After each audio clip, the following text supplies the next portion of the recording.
વર્ણિવેશરમણીય દર્શનમ મંદહાસરુચિરાનનામ ભુજમ પૂજિતમ સુરુ નરોત્તમૈર્મુદા ધર્મનંદનમહં વિચિંતયે. અસતોમાં ષટ્ગમય તમસોમાં જ્યોતિર્ગમય મૃત્યુર્મા અમૃતમ ગમય. ઓમ શાંતિ શાંતિ શાંતિ. અસ્મદ્ગુરુ સમારંભામ નાથયામૂન મધ્યમામ લક્ષ્મી વલ્લભ પર્યંતામ વંદે ગુરુ પરંપરા.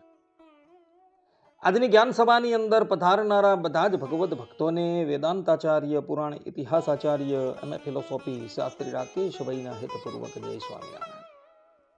ભક્તો, આજની આ જ્ઞાન સભાની અંદર આપણે બધા પાખંડી લોકોની કઈ દુર્ગતિ થાય, તેણે કયું પ્રાયશ્ચિત કરવું, આ વિષય પર થોડી વાત શ્રવણ કરશું. તો બધા જ શ્રોતાગણો ધ્યાનપૂર્વક આ પ્રવચન શ્રવણ કરે અને એને આત્મસાત કરી લે.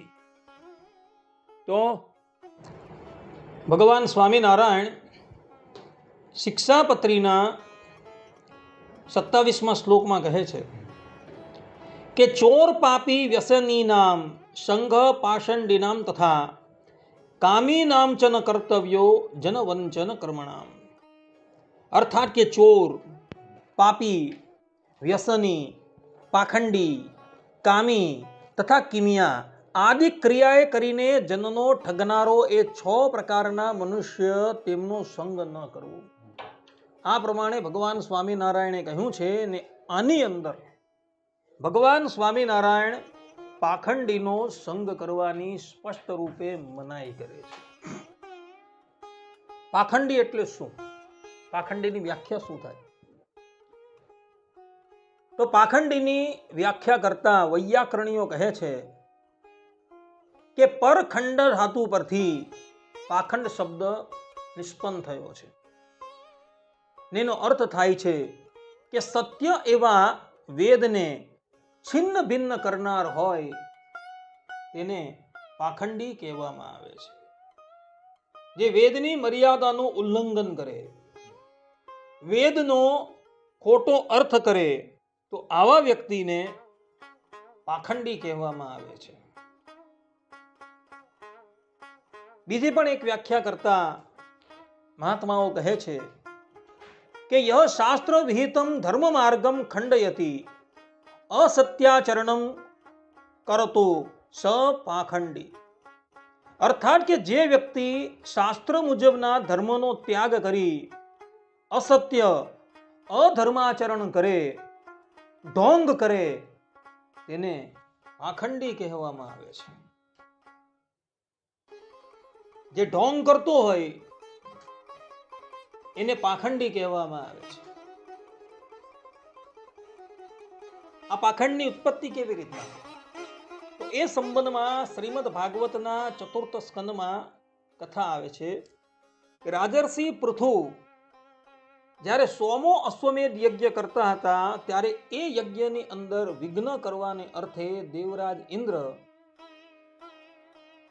અશ્વમેધ યજ્ઞનો ઘોડો ચોરી જાય છે. તે વખતે દેવરાજ ઇન્દ્ર પાખંડ વેશ ધારણ કરીને આવે છે અને એ ઘોડો ચોરી જાય છે. યજ્ઞની અંદર બિરાજમાન પૃથુ રાજા અને ઋત્વિજોની દ્રષ્ટિ દેવરાજ ઇન્દ્ર પર પડે છે. એટલે પૃથુ રાજા પોતાના પુત્રને કહે છે કે બેટા, તું જઈને એ ઘોડો લઈ આવ. અને પૃથુ રાજાનો દીકરો દેવરાજ ઇન્દ્રની પછાડી દોડે છે.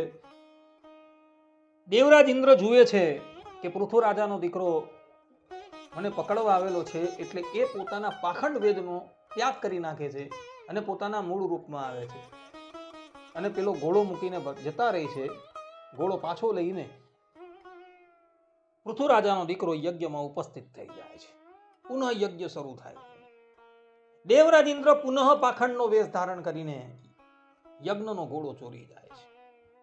પુનઃ પૃથ્વી રાજાનો પુત્ર દેવરાજ ઇન્દ્રની પછાડી પડે છે અને યજ્ઞનો ઘોડો સુરક્ષિત લઈને પાછો યજ્ઞની અંદર આવે. એમ અનેકો વખત દેવરાજ ઇન્દ્ર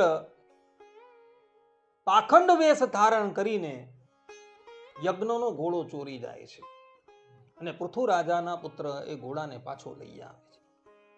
દેવરાજ ઇન્દ્રએ જે પાખંડનો વેશ ધારણ કરેલો હતો અને પછી એ પાખંડનો વેશ ત્યાગ કર્યો, એ પાખંડનો વેશ ધરાતલની ઉપર કેટલાક લોકોએ અપનાવી લીધો. એમાંથી કેટલાક લોકો લાલ કપડાં પહેરતા હોય છે, કેટલાક ઘેરુઆ કપડાં પહેરતા હોય છે, કેટલાક લોકો મસ્તકના વાળ તથા દાઢી ઇત્યાદિ મુડાવીને દિગંબર અવસ્થાની અંદર ફરતા હોય છે. તો એવા બધા વેશવાળા જે છે એ બધા જ પાખંડી કહેવામાં આવે છે, કે જે કેવલ ને કેવલ ધર્માચરણના ઢોંગ કરતા હોય છે. વસ્તુતા એ લોકોની અંદર નામ માત્રનો ધર્મ નથી હોતો. તો આવા પાખંડીઓ છે, એ પાખંડીઓની કઈ દુર્ગતિ થાય છે? તો એ સંબંધમાં પદ્મપુરાણ ઉત્તરખંડમાં પુલસ્ત ઋષિ કહે છે કે પાખંડીનામ સમાગમો નરકાયૈવ કારણમ સંગ દોષેણ મૂઢાનામ પતનમ નાત્ર સંશય. અર્થાત કે પાખંડીઓનો સંગ કરનાર નરકની અંદર જાય છે અને સંગ દોષે એ મૂર્ખ લોકોનું પતન થાય છે. આ બાબતમાં કોઈ શંકા નથી. જો પાખંડીનો સંગ કરવામાં આવે તો એ પાખંડી તો પોતે અધોગતિના માર્ગ ઉપર જવાનો જ છે, પણ સાથે સાથે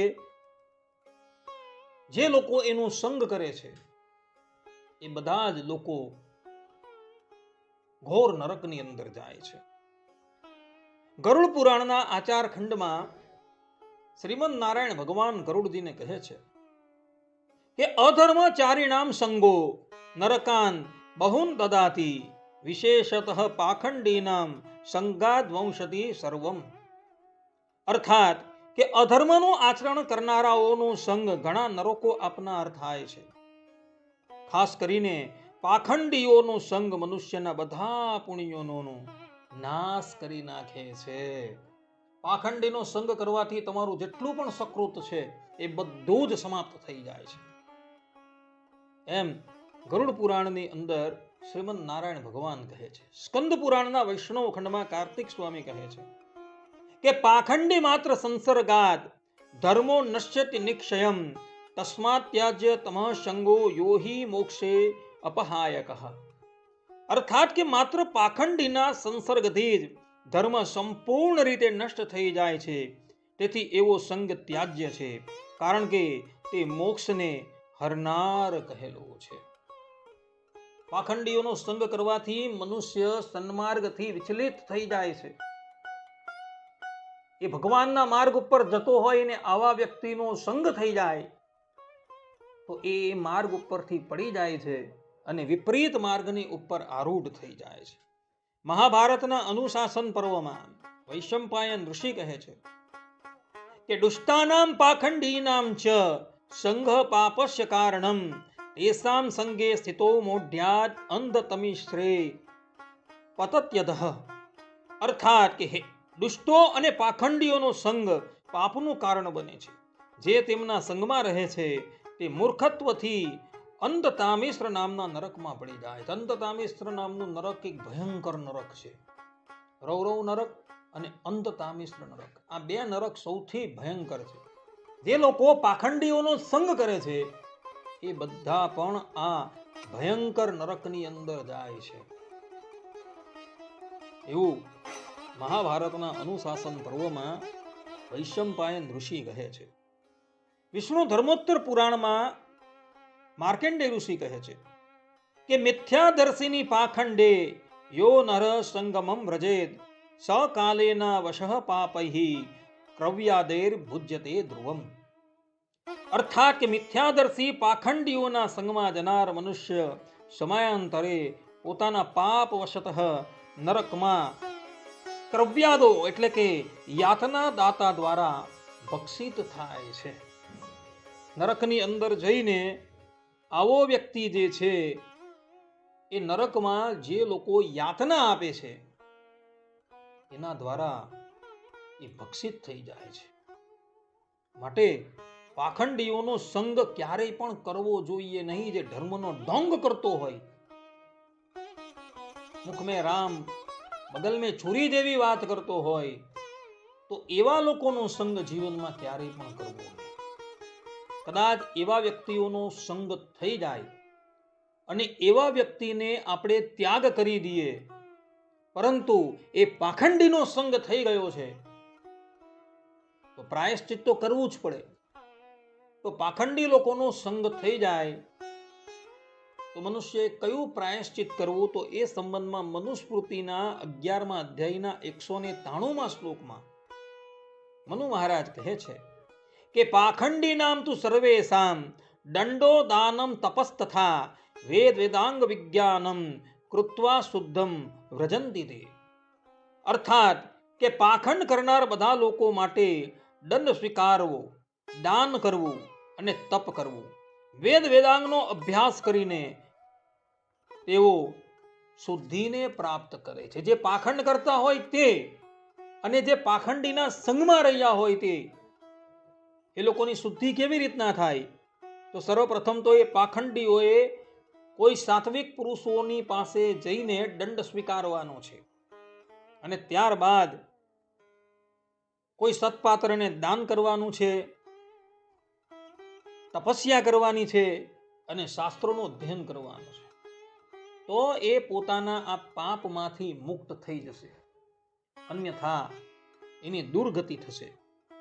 મહર્ષિ યાજ્ઞવલ્ક્ય ઋષિની સ્મૃતિના 3ય અધ્યાયના 234મા શ્લોકની અંદર કહે છે કે પાખંડાચાર સંપુક્ત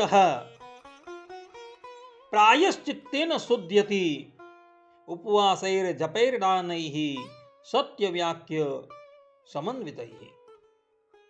અર્થાત કે પાખંડ આચરણ કરનાર ઉપવાસ છે, જપ છે, દાન છે અને સત્ય વચન દ્વારા પ્રાયશ્ચિત કરીને શુદ્ધ થાય છે.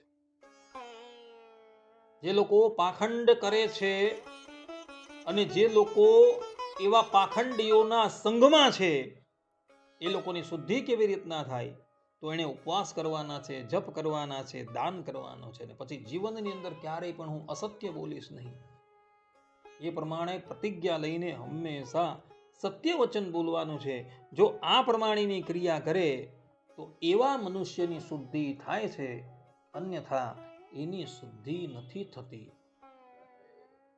એટલે જે લોકો પાખંડ કરે છે એ લોકોએ દુર્ગતિ પામવાને અર્થે તૈયાર રહેવાનું છે, તથા જે લોકો એનો સંગ કરે છે એ બધાએ જ દુર્ગતિ પામવાને અર્થે તૈયાર રહેવાનું છે. જો એ પ્રાયશ્ચિત કરી લે તો પછી એ દુર્ગતિથી અટકશે, પરંતુ પ્રાયશ્ચિત નથી કરતા તો એની દુર્ગતિથી એને કોઈ અટકાવી શકશે નહીં, એવું અહીં મહર્ષિ લોકો કહી રહ્યા છે.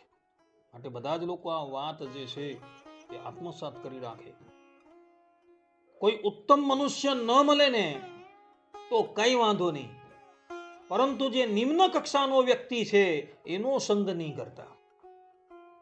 કારણ કે એવા નિમ્ન પુરુષનો સંગ કરવાથી મનુષ્ય મૂળગેથી સમાપ્ત થઈ જાય છે, એવું મહર્ષિઓ પોતાના ધર્મશાસ્ત્રની અંદર કહે છે.